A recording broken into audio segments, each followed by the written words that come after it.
Señor que nos hable con su palabra. Oremos. Padre eterno Dios, estamos muy agradecidos a ti, Señor, que nos has traído aquí a tu casa, Señor.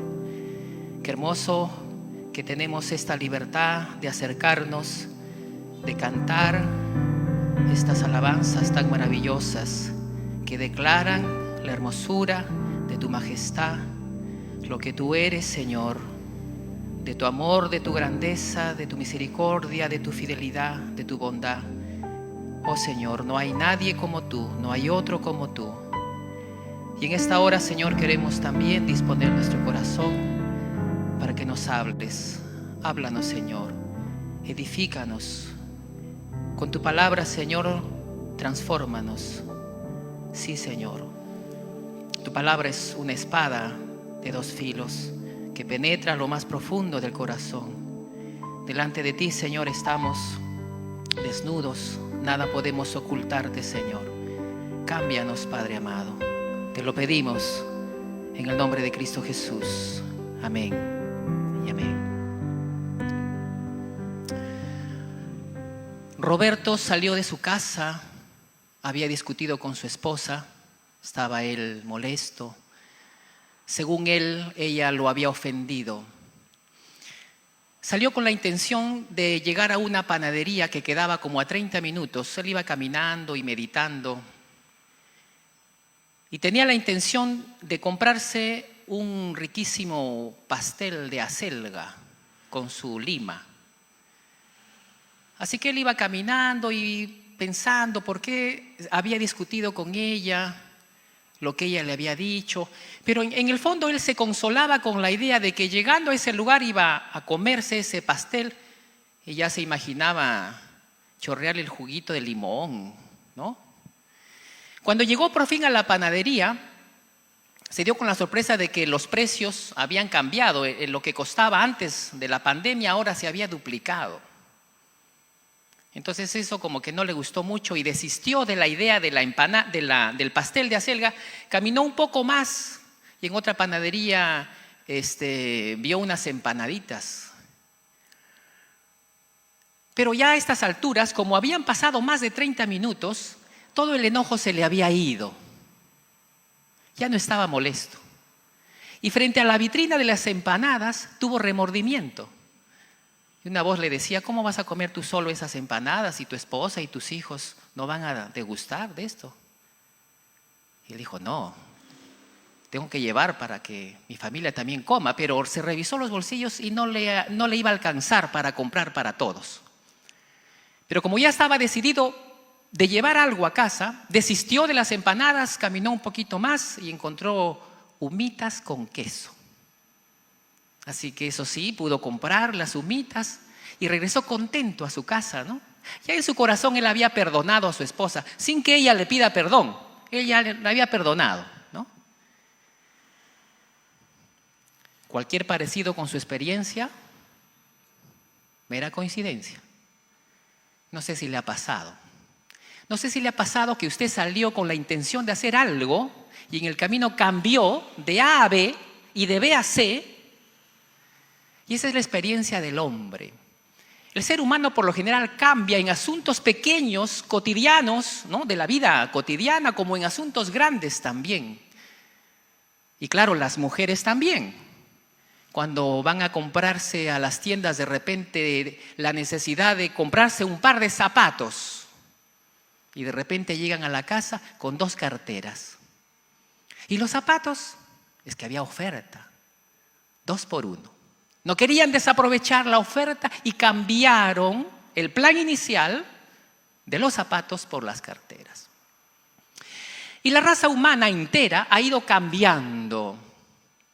Lo que nosotros conocemos esa palabrita como progreso involucra todos estos cambios desde la invención de la rueda hasta la inteligencia artificial. La humanidad ha experimentado cambios y cambios. Y seguramente usted ha visto esas fotografías donde muestran el antes y el después. Cajamarca en el tiempo, Chiclayo en el tiempo, Arequipa en el tiempo o cualquier lugar. Y mi papá me contaba que hace muchos años atrás en Cajamarca existía, no sé si era la primera o la única empresa de transportes Expreso Atahualpa. Y me decía que los buses pasaban por la Plaza de Armas. Y yo le digo, sí, pero eso es inconcebible. Bueno, ahora existe la vía de evitamiento que está como a 30 cuadras de la Plaza de Armas.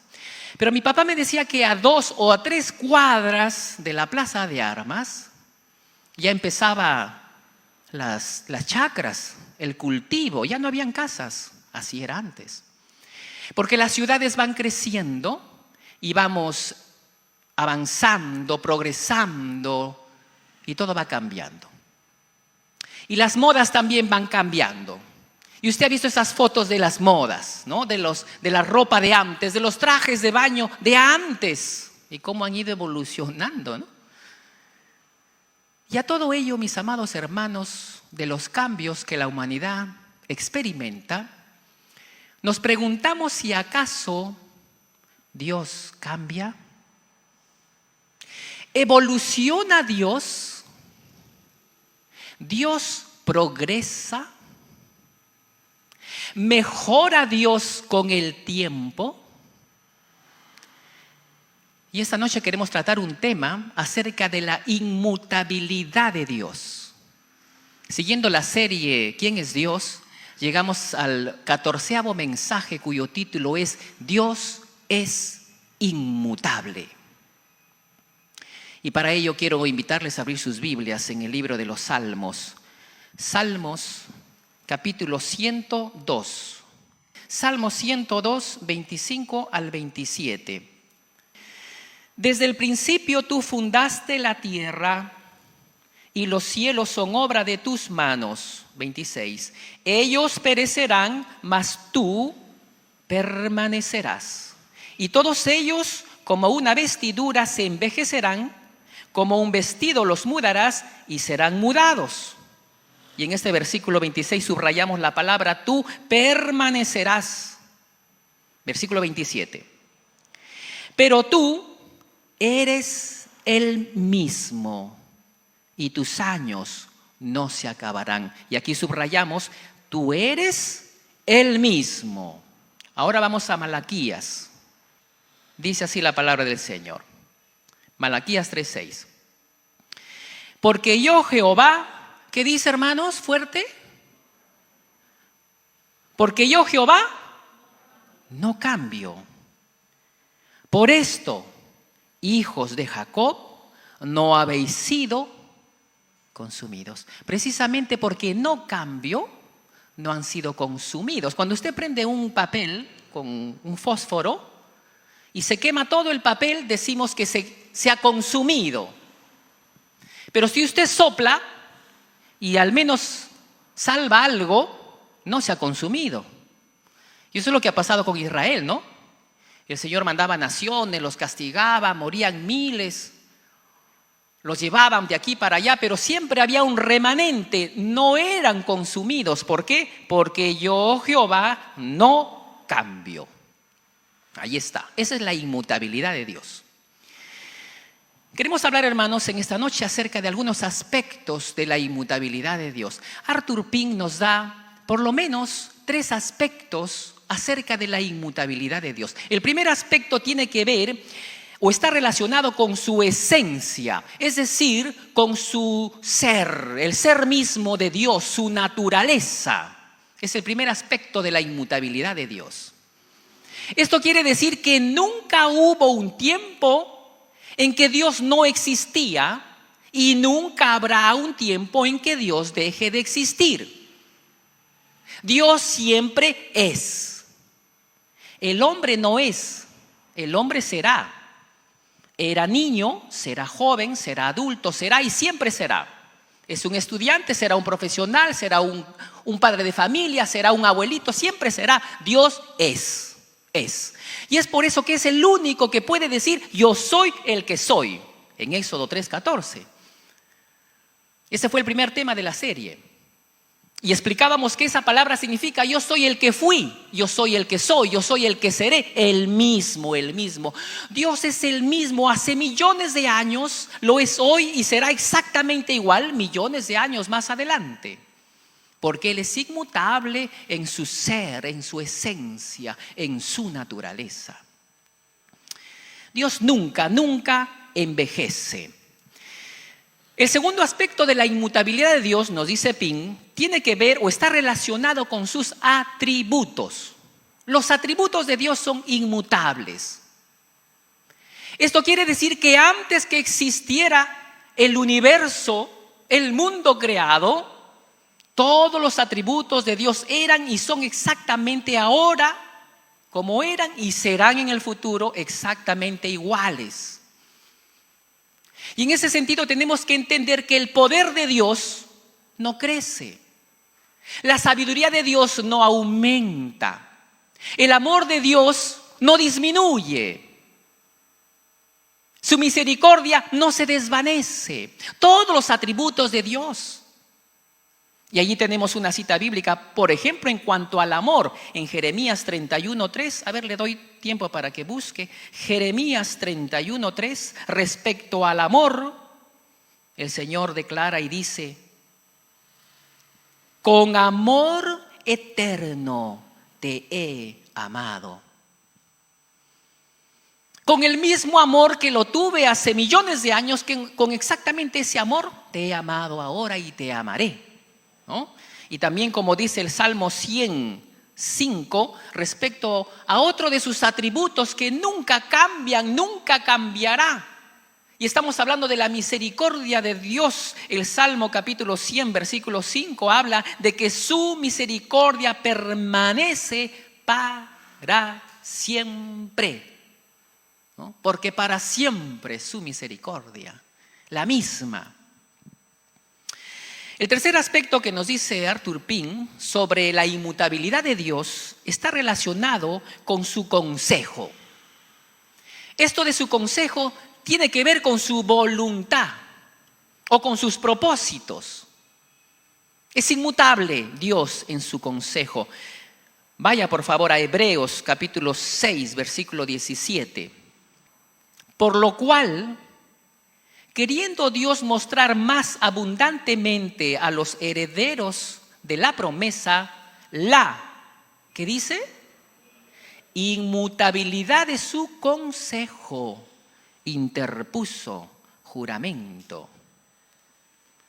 Su consejo es inmutable, su voluntad, está hablando de los propósitos, de lo que Él ha determinado hacer, lo va a hacer sí o sí. Y por eso, como su consejo es inmutable, interpuso juramento para que aquellos que habían recibido la promesa estén seguros, confiados, que no va a cambiar. Y esto es hermoso, hermanos. Y así, a estos tres aspectos de la inmutabilidad de Dios, Wayne Grudem añade un cuarto aspecto. También menciona los terceros, pero añade uno más. La inmutabilidad de Dios está relacionado con sus promesas. Ahora vaya por favor al libro de Números, capítulo 23, versículo 19. Dios no es hombre para que mienta, ni hijo de hombre para que se arrepienta. Él dijo y no hará, habló y no lo ejecutará. O sea, su palabra lo cumple, ¿no? Yo lo que digo lo hago. Su promesa es inmutable. Y a ello podemos sumar otra cita bíblica en 1 de Samuel 15:29. El que es la gloria de Israel no mentirá, ni se arrepentirá, porque no es hombre para que se arrepienta.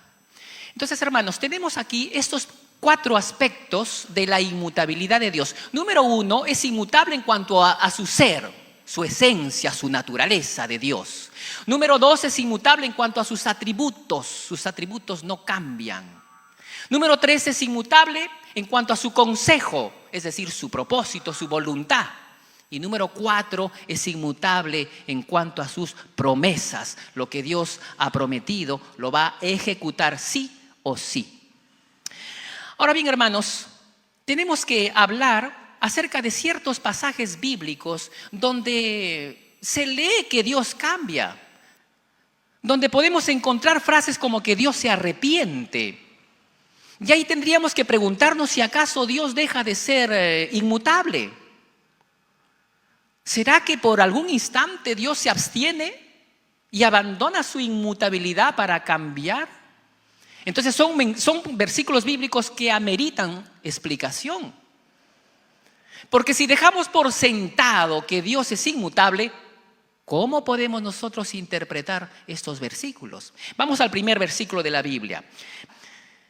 Génesis 6:6. Y se arrepintió Jehová de haber hecho al hombre en la tierra. Hermanos, una incorrecta interpretación de este pasaje podría llevar a un error tan grande de decir que Dios fracasó. ¿Se equivocó Dios? Falló, ¿no? Se arrepintió de haber hecho al hombre. ¿Cómo entendemos esta palabra que Dios se arrepiente? ¿Cómo lo entendemos? ¿Cómo se explica? ¿Cómo se interpreta? Amados hermanos, esta es una frase, ya lo he mencionado anteriormente, también nuestro pastor y otros hermanos más, que es una frase antropomórfica. Es una expresión de hombre. Dios tiene que hablarnos en el lenguaje humano para poder entenderle. Si Dios nos hablaría en su lenguaje, no le entenderíamos. Recuerde cuando Pablo fue llevado al tercer cielo y dice que oyó palabras que no les dado al hombre expresar, porque no le entendería. Imagínese usted que se pone un traje de buzo y va a las profundidades del mar y comienza a hablar con los peces que viven allí, que nunca salen a la superficie. Y les dice a aquellos peces, déjenme contarles de unos seres maravillosos llamados pajaritos. Y los peces, pajaritos, eso no está en nuestro vocabulario. ¿Qué es un pajarito? Bueno, son seres que vuelan en el aire. ¿Vuelan? ¿Qué es volar? O sea, no nos entenderían.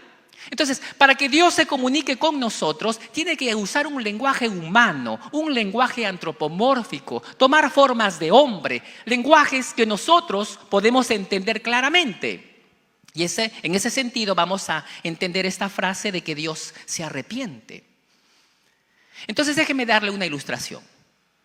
Un padre tiene su bebé, su primer hijo, y lo tiene en brazos y le dice, oh hijo, cuán feliz me haces, y lo besa, y ahí el papá, usted sabe, con el babero, ¿no?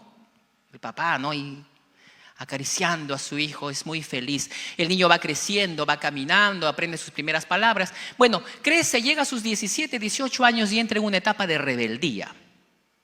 No quiere ir a la iglesia, comienza con malas juntas, ya no se baña, ya se deja el pelo largo, se pone tatuajes, no va al colegio, no cumple con las tareas, comienza a involucrarse en drogas y como está con malas juntas, un día es capturado y llevado a la comisaría y lo llaman a usted, ¿no? Y el papá va a sacar al hijo, paga la fianza y el papá lo lleva a la casa y frente a él le dice, me arrepiento haberte traído al mundo. Mire esas palabras. Luego el hijo entra en razón, ¿no? Pasa el tiempo, asienta cabeza, se alinea, se corta el pelo, comienza a estudiar, por fin logra y saca su título, pide perdón al papá, ¿no? Él se casa y ahora tiene un bebé. Y ahora como es papá, él comprende, ¿no? Y siente y todo el amor que él tiene con su hijo ahora. Y le dice a su padre, papá, yo ahora comprendo el inmenso amor que tú tienes para conmigo, has tenido para conmigo. Y de corazón quiero pedirte que me perdones por aquel tiempo en que yo te traje dolor a tu corazón, cuando era rebelde. Y el padre abraza al hijo, ¿no? Que ahora lo ha hecho un abuelo, pues, ¿no? Él es un abuelo ahora. Y a su hijo él dice, hijo, cuán feliz me haces. Entonces aquí nos preguntamos, en aquella vez que el padre le decía al hijo, me arrepiento de haberte traído al mundo, ¿acaso había dejado, abandonado, quitado de su corazón el amor para con su hijo? Por más duras que fueran sus palabras, el amor del padre, de un padre, no mengua. Eran unas palabras que expresaban lo más profundo de su dolor por ese momento, por esa conducta. Y en ese sentido, Dios dice, me arrepiento. Porque la palabra ahí, me arrepiento, significa dolor. Y el mismo versículo 6 dice, al final, ¿no? Y se arrepintió Jehová de haber hecho al hombre en la tierra y le dolió en su corazón. Dolor genuino. Claro, no vamos a entrar acá porque no es el tema. Ya hemos hablado acerca de que Dios es omnisciente. Dios sabía que el hombre iba a fallar. Y Dios tenía el plan de salvación, desde el principio lo tenía Dios. Pero eso no quitaba el hecho de que haya un genuino dolor de parte de Dios. Y yo sé que en la confesión de Westminster se habla de que Dios no es, hay una palabra en la cual no es afectado por los sentimientos, pero eso será materia de explicación en otro momento. A donde yo voy es que Jesucristo, cuando estaba en la tumba frente a Lázaro, lloró genuinamente, aunque sabía de antemano que lo iba a resucitar. Porque Dios se relaciona con los seres humanos. Porque la inmutabilidad de Dios no quiere decir inmovilidad. La inmutabilidad de Dios no quiere decir que Dios es ajeno a los sentimientos. Dios tiene ira, Dios se goza, Dios se duele, Dios tiene amor, Dios tiene misericordia, Dios se goza. Entonces es un Dios personal. Entonces, hermanos, ahí viene la explicación. Se arrepintió de ninguna manera quiere decir fracaso, que Dios haya fracasado. De ninguna manera quiere decir que Dios deja de ser inmutable. Simplemente es un término antropomórfico que significa dolor, dolor. Vamos a otro segundo pasaje, hermanos.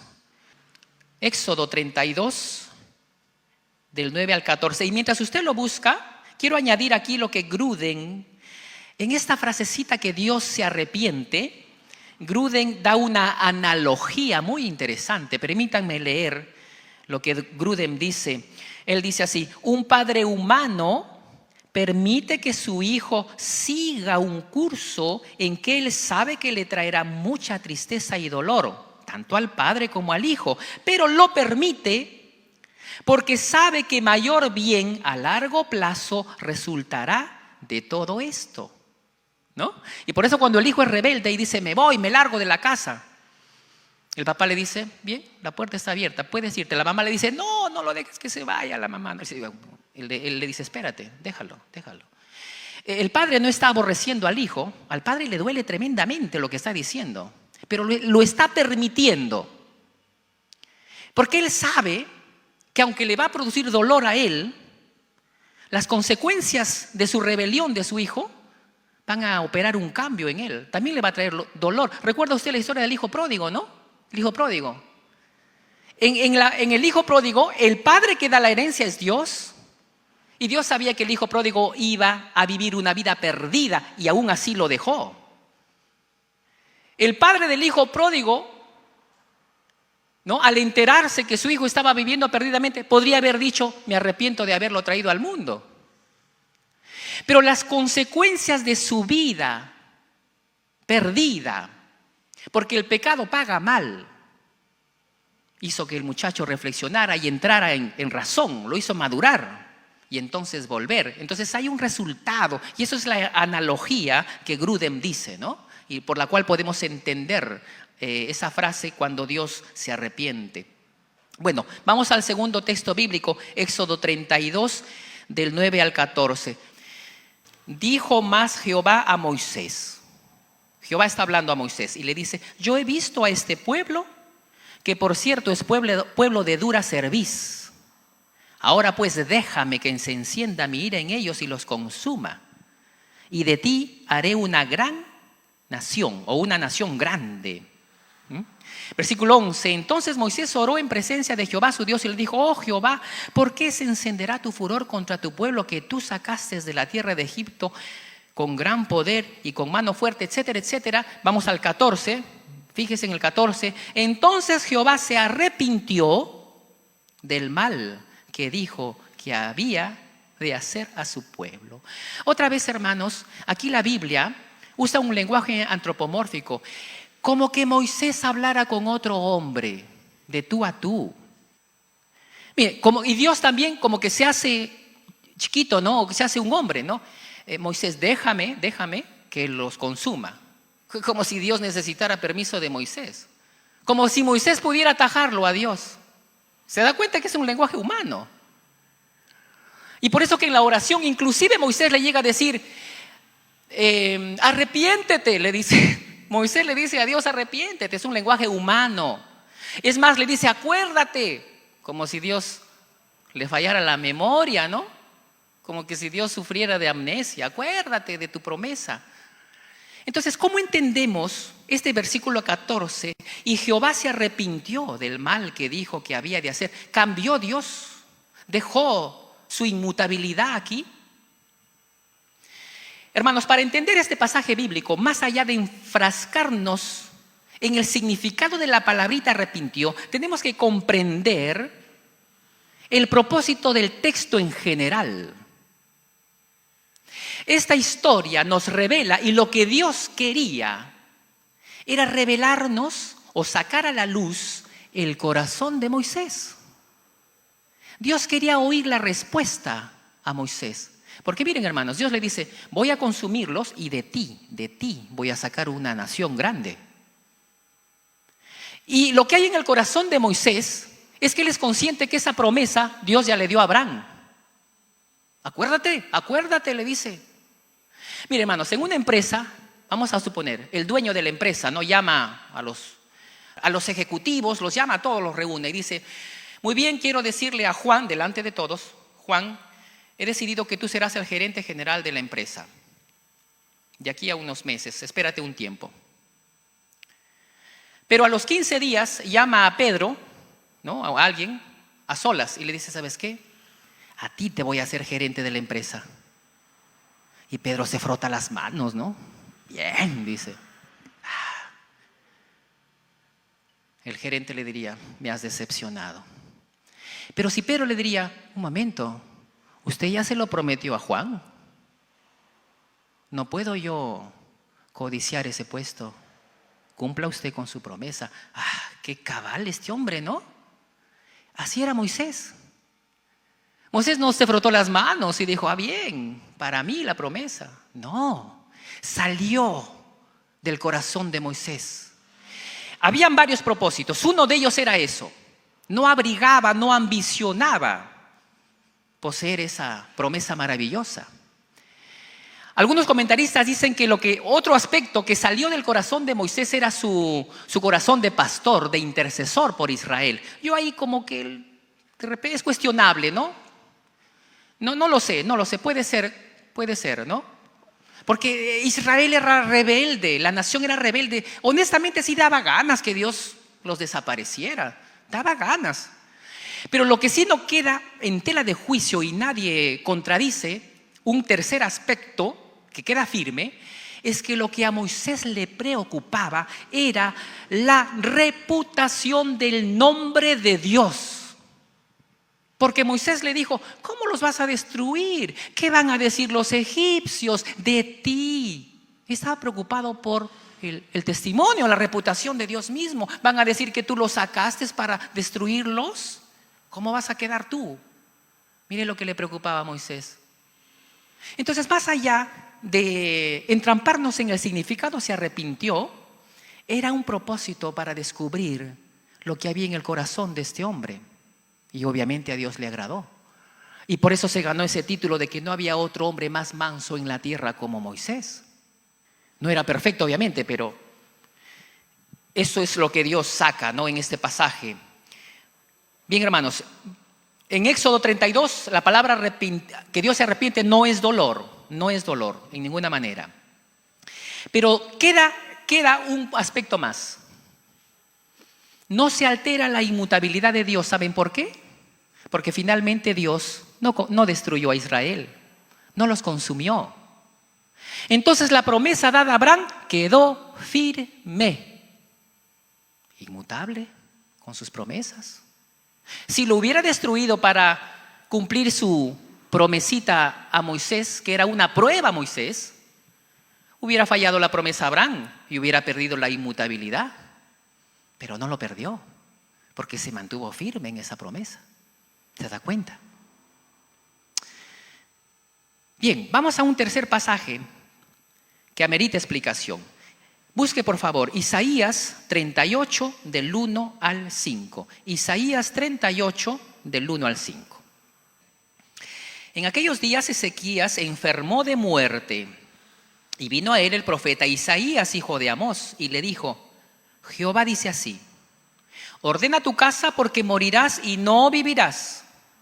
Entonces volvió Ezequías su rostro a la pared e hizo oración a Jehová, etcétera, etcétera. Vamos al versículo 4.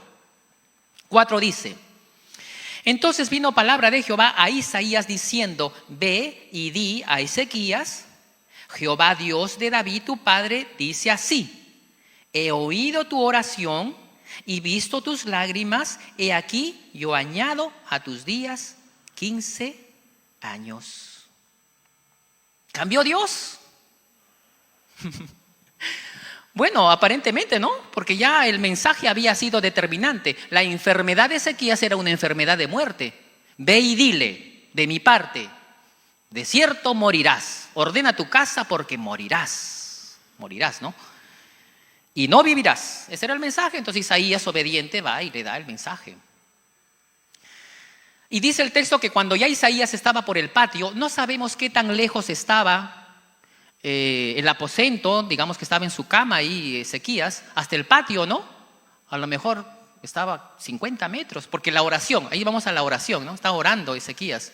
Llega al patio y Dios le dice: media vuelta, ve y dile que 15 años le doy. Y Isaías no cuestiona a Dios. Isaías no dice: ¿cómo? ¿Estás cambiando, Dios? No le dice eso, ¿no? Él obediente nomás. Nuevo mensaje. 15 años más. Ahora, si el patio estaba cerquita, una oración corta, ¿no? En fin, como fuera. ¿Cómo entendemos este cambio en Dios? ¿Cómo lo explicamos? Hermanos, no debemos olvidar que Dios es omnisciente y que Dios conoce el final desde el principio. Desde antes de la fundación del mundo, Dios sabía que Ezequías se iba a quebrantar, Ezequías se iba a doblegar, que el mensaje le iba a impactar y ese mensaje iba a producir cambio, arrepentimiento, dolor, humillación. Y entonces clama. Dios sabía desde antes que le iba a otorgar 15 años. Hermanos, a Dios nada le toma por sorpresa. Dios no toma decisiones en el camino. No es así. Y aquí quiero decir algo claro, hermanos. Ya hemos mencionado que uno de los aspectos de la inmutabilidad de Dios es su misericordia. El cambio que vemos en esta porción se explica porque Dios ha decidido que una de las formas de la demostración de su misericordia era concederle 15 años más de vida, porque Dios es misericordioso. Ser misericordioso no significa debilidad de carácter en Dios. O sea, Dios ya no lo castiga. Entonces ¿es débil de carácter? No, en Dios no hay debilidad de carácter. Es una de sus manifestaciones de su misericordia. ¿Por qué?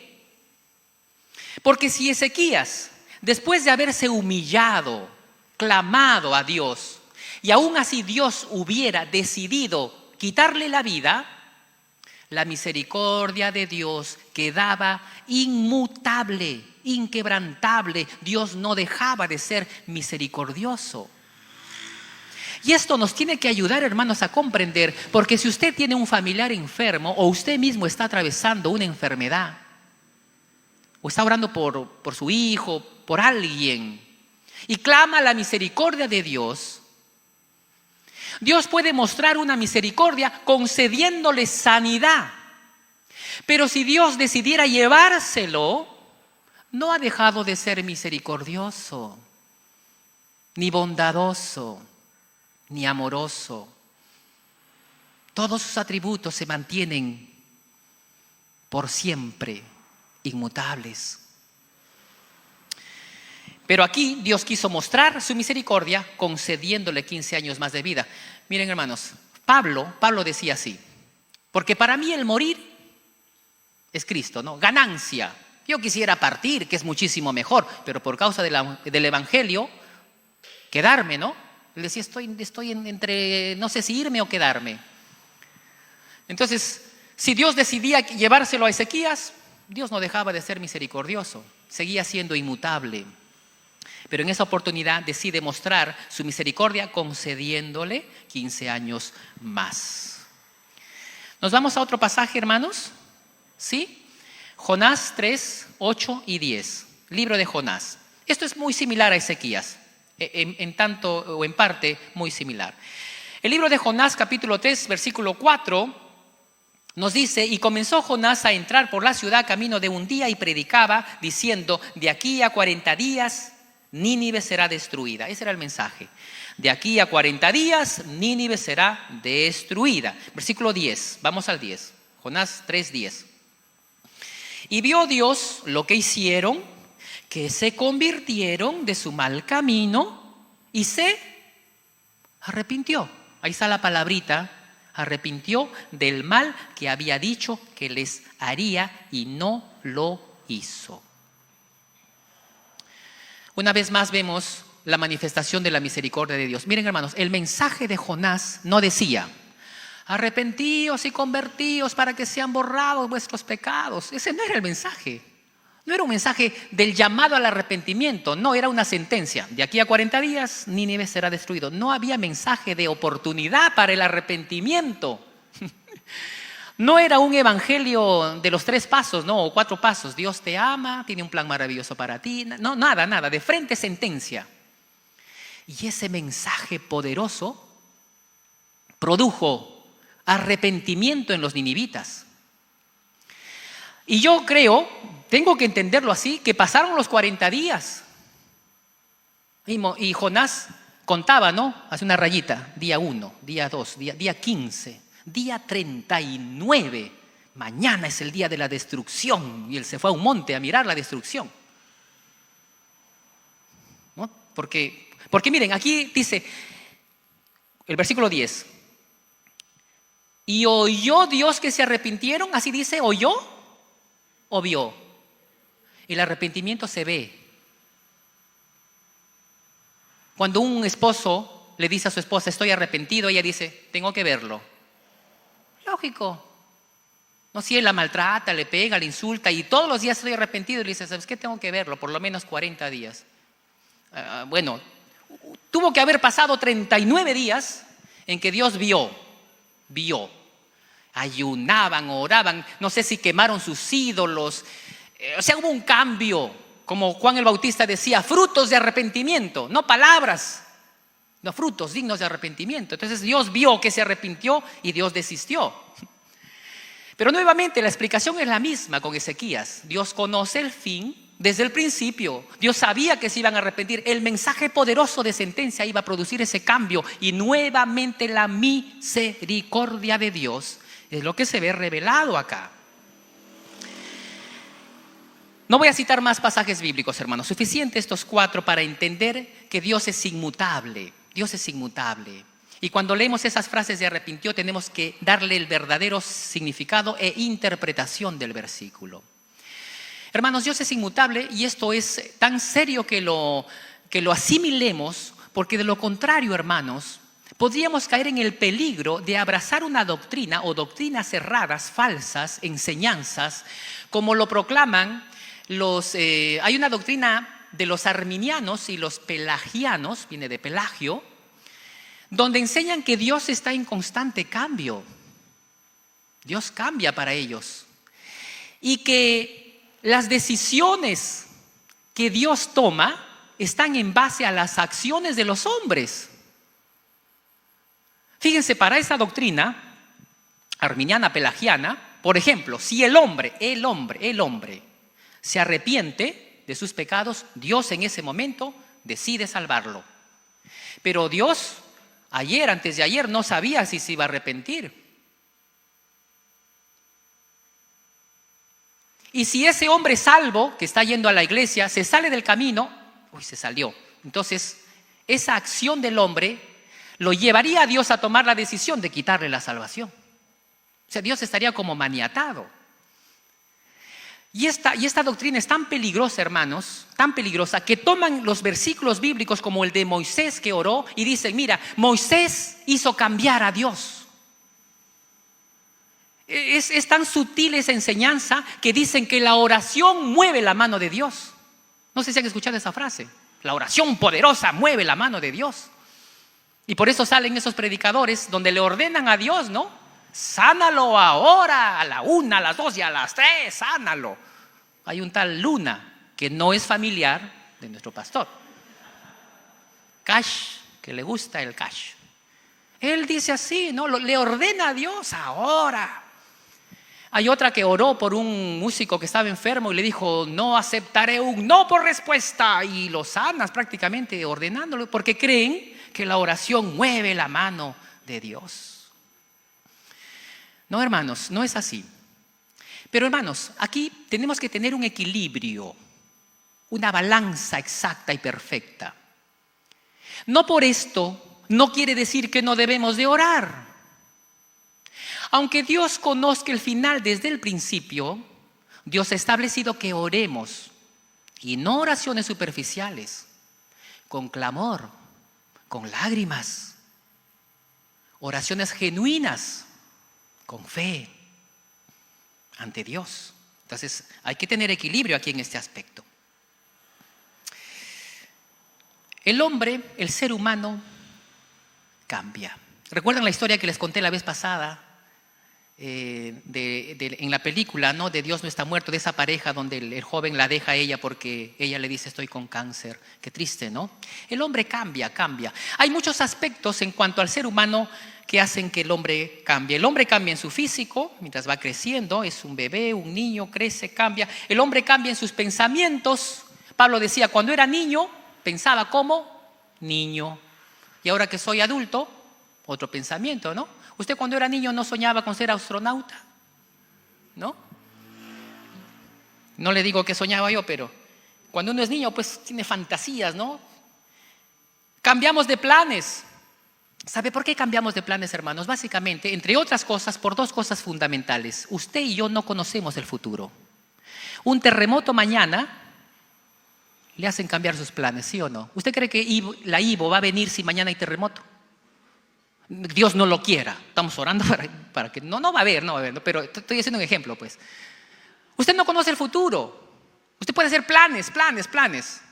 Pero los planes pueden cambiar porque no conocemos el futuro. Y número 2, porque no tenemos el poder para hacerlo. Nos podemos proponer, y desde luego no estoy diciendo que no hagamos planes, pero hay factores. El pecado nos hace cambiar, no cumplir nuestra palabra. Las emociones nos hacen cambiar. Había un pueblo que emocionada gritaba, Hosana, Hosana, al que viene, al bendito Hijo de David. Y a la semana, crucifícalo. El mismo pueblo que gritaba Hosana estaba gritando crucifícalo. ¿Ve cómo cambiaron?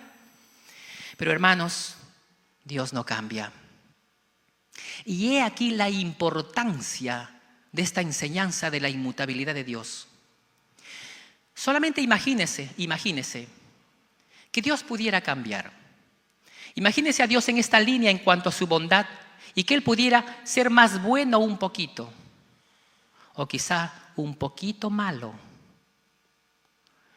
Si esto fuera cierto, ¿qué garantía tendríamos que de aquí a 20 años sea totalmente malo?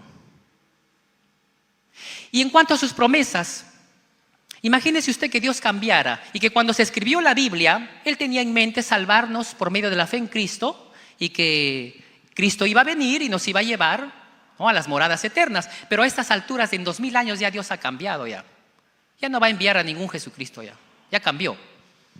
¿Qué esperanza de nuestra fe habría? ¿Se da cuenta, hermanos? Y por eso, hermanos, tenemos que poner toda nuestra confianza solamente en Él. El Salmo 146:3 dice, no confiéis en los príncipes ni en hijo de hombre, porque no hay salvación en Él. Jeremías 17:5 dice, así ha dicho Jehová, maldito el varón que confía en el hombre y pone carne por su brazo y su corazón se aparta de Jehová.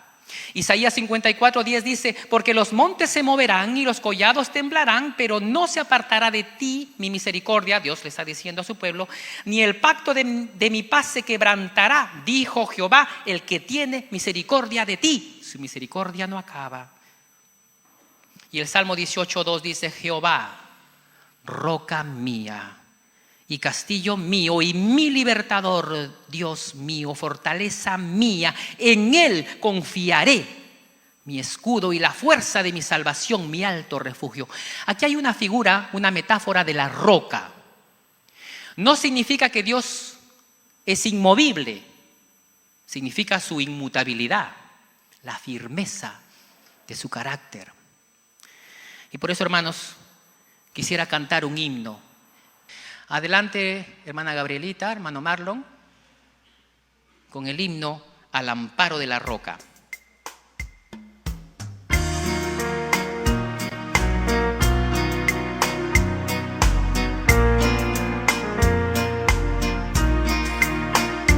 Aunque ruda la tormenta se desate en derredor, al amparo de la roca salvo estoy. Aunque el cielo esté sombrío, no me invadirá el temor.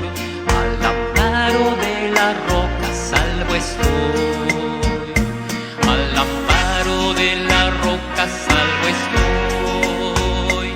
Al amparo de la roca salvo estoy. Si a mi lado está el Señor, no tendré ningún temor.